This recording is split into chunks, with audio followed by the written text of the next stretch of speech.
So here we have a recovery van right now. We're en route to the launch site in Pinckneyville, Illinois. We had to push back our launch time by about 30 minutes. So right now we're going to be launching both balloons at around 10:30 CDT. As we mentioned on our Reddit post and on the website, we're going to be launching 2 balloons today. The first one is going to be HAB-13. And the payload on that, we're going to have, first of all, a command module.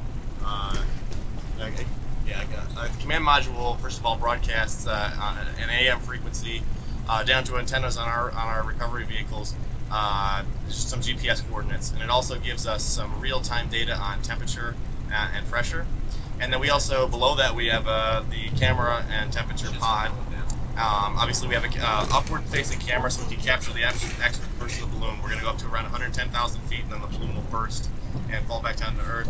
Below that, we're going to have the a sphere release pod. So at around 90,000 feet, we're going to attempt to release a sphere with a parachute on it that has a GPS tracker, and it has a parachute, and it has some LEDs on it. So hopefully, we'll see that coming down. We're going to try. Our goal is to try to catch it.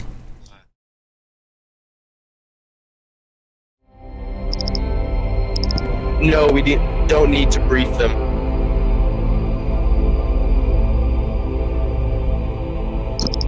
Craig, have you called in the launch highball to FAA yet? He was fine with us just showing up.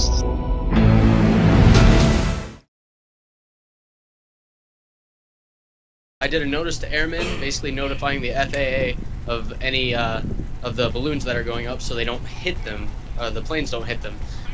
Basically told them the direction, size of the balloons going up, the payload, all of that information, and yeah, was just hoping, hopefully that was all they needed. Supposedly, they, since we were late, I had to call back and update them on, oh wow, got dark, update them on the time, because we're 30 minutes late now. Hey, Anzac. Hey, so here we are. We are just about 15 miles away from our launch site right now. We're running a little bit behind schedule. There was a wreck on the road on the way here, so now we're just regrouping at a McDonald's in the middle of nowhere. And so, like I say, we're going to be at the launch site before very long at all. We're probably going to be beginning pre-launch coverage at around 9:45 instead of 9:30 now.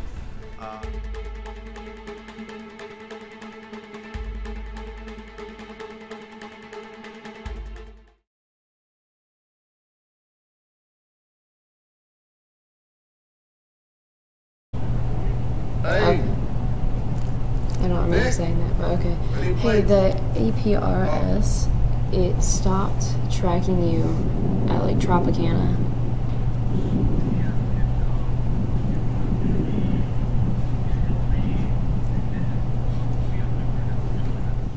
Is that our release pod? Is that the release pod? Command pod. It's tracking HAB-13. Tell us, John. Tell us how you feel. Command pod here. This is going to be tracking HAB-13 and should follow the payload all the way to the ground. Just trying to tighten on the adapter right now. And we have the canoe to be able to retrieve it because it's probably going to be wet. This is Tyler Banschbach and I's sphere. Yeah, this is the pretty quality. This is the release pod. We got some little LED lights on here that you can't see in the daylight. We'll hook the battery up to it. Yep. Always I don't know got if it's fresh or not. 10 years. If I have $50 reward if found, if anybody's watching this and they find this, a $50 reward if found. I don't think we can.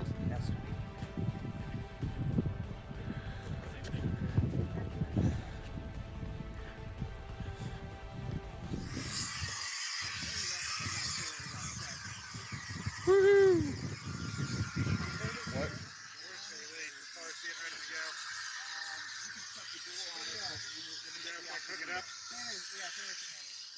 All right. Would you like to hold that? Okay. Trying to hold it and do it over there. Fish scales. What are they doing, Craig? All right. Let's hear commentary. They're using the fish scale to make sure they're not overinflating it. They have to have the right amount of lift. They have to have 1.5 times the amount of weight that's being carried. 5 pounds, 14 ounces. So we need 7.5 pounds of lift, right? We need 8 pounds. 8 pounds. 8 pounds. Yeah. Man, Whatever. good at math. Oh yeah, I try. This pod, we have 2 Honeywell pressure sensors that are ready to go to the correct altitude or down to the correct pressure. We also have the timer, and we purchased a GPS unit that was supposed to go correct altitude, but we had a little trouble getting that programmed with all the time delays and everything else. So currently we're just using 2 pressure sensors and a timer. The timer is set for 90 minutes. I do not know our current countdown. What's our current countdown say, ma'am? Mission control. Oh yeah. That's only because I'm doing commentary. Yeah, totally. Launch it. Let it go. Just let it go.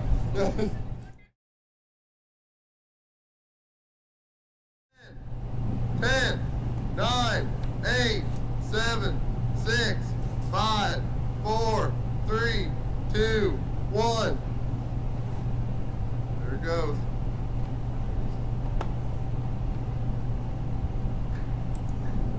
And remember, the HAB-14 is the only one that will carry the APRS pod, which is a tracker. Yes. Yes.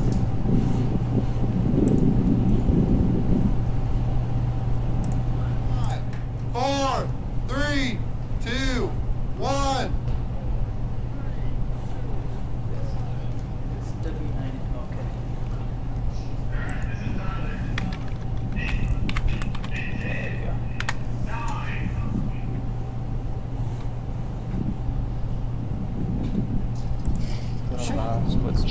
So currently, which one is this? 14? This is the second one that launched. Okay, currently 13 is at an altitude of 8,601 feet with a course of 119 degrees, 14 mile an hour speed, and that's on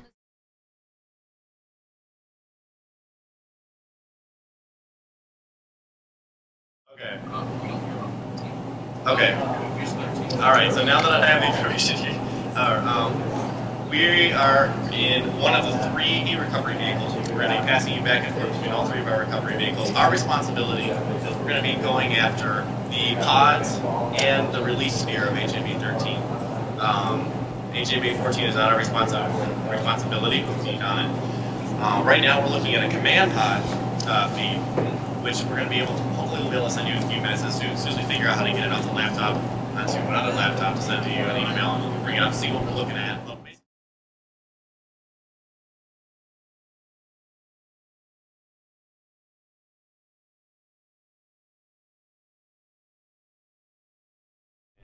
But Dr. Kissel, do you have anything you want to say?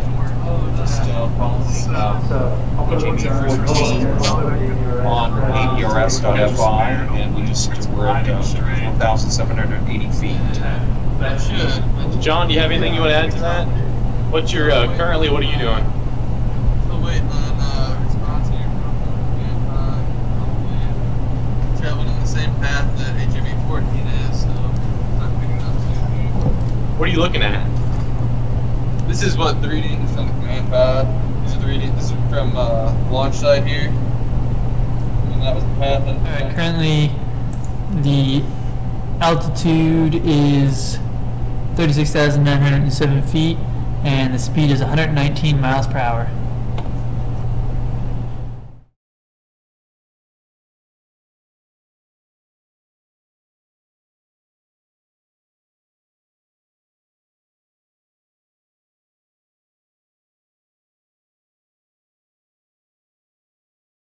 The sphere. Do you know what readings those are, like what altitude it needs to be? Yeah, so I actually had to calculate, based on ascension rates from previous years, we set the timer to go off at more like 100,000 feet in altitude, because we wanted to give pressure adequate time, because we really want to see a release on pressure, so that's what we were going for. The calculations on pressure, I had to first come up with an offset value to do that. we had to take some pressure measurements down below. But subtracting that offset, I think the pressure I'm looking for is about 0.085 psi, which should be about 94,000 feet according to my sources. All right, and do you guys have a plan if the pod lands in water? Actually, we do. We've got the guys behind us somewhere. They're on their way too. They're packing that trailer you probably saw earlier. They've actually got a canoe in there, so, and then we've got hip waders in case we have to get out in some of that flood water. But we hope that doesn't happen. It'd be really bad if it got stuck in a tree out in the water too. That could be a problem. Yeah.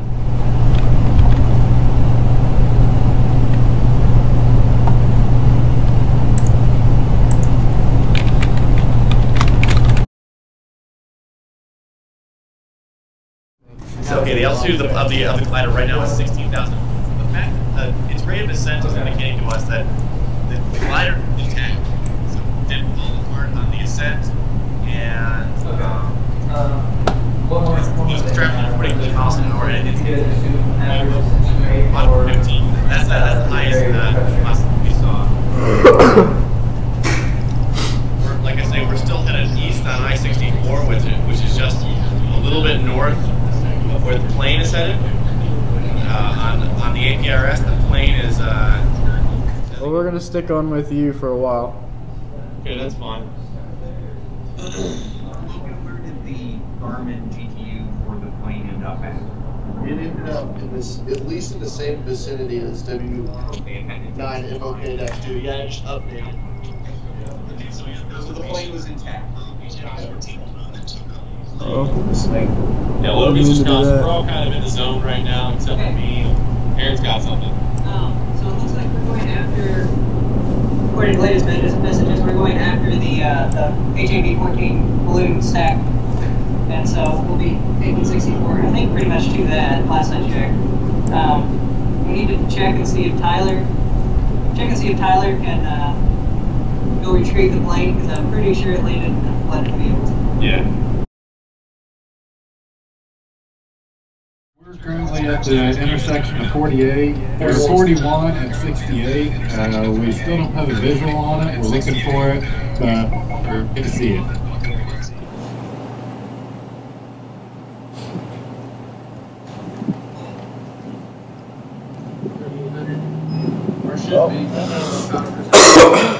Where should it be? It should be up here to the right. Yeah, we're gonna take a right at the next edition. There's gonna be a turn in. I don't know what an edition is. It's gonna say dead end.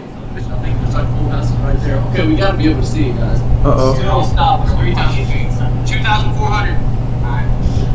We got this big. I got it. I got visual. There. Right.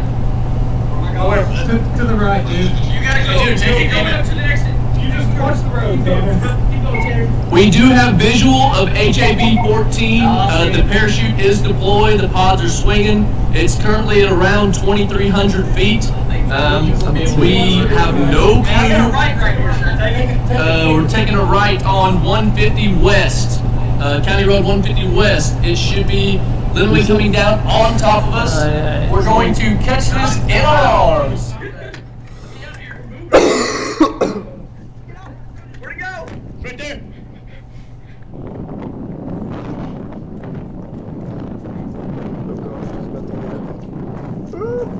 Get it. It's at 1,000 some feet.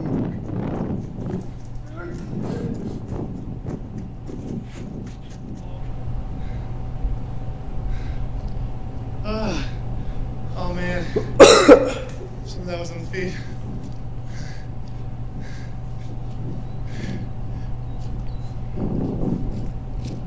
It's at 964 according to the thing.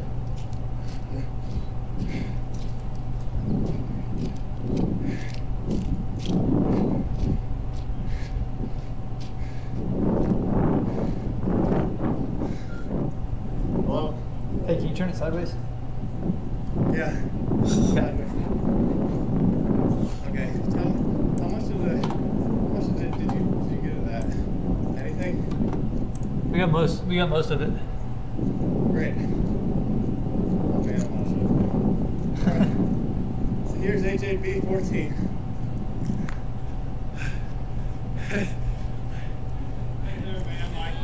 Like force this. 15 feet. First one ever gone.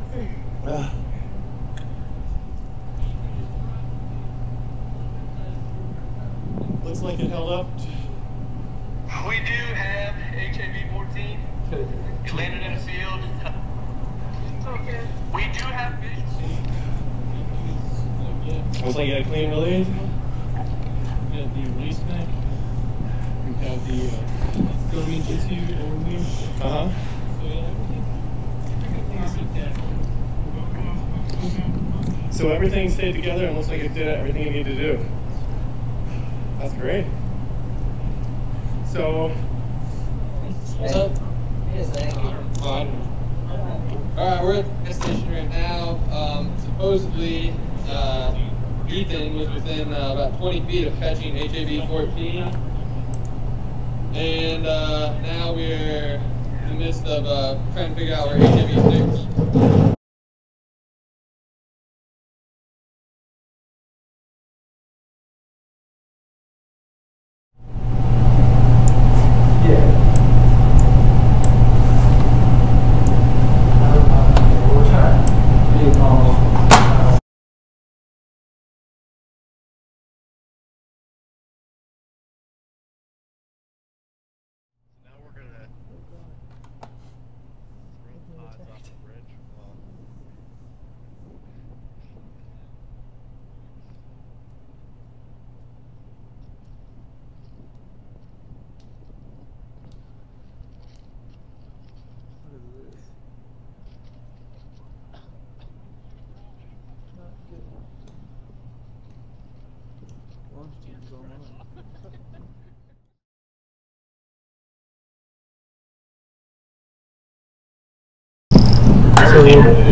Mission Control, I just want to let you guys know that you're welcome to shut everything down and get the heck out of there. As far as our viewers, thank you so much for viewing, and I hope you guys had a decent experience. It was all fun for us.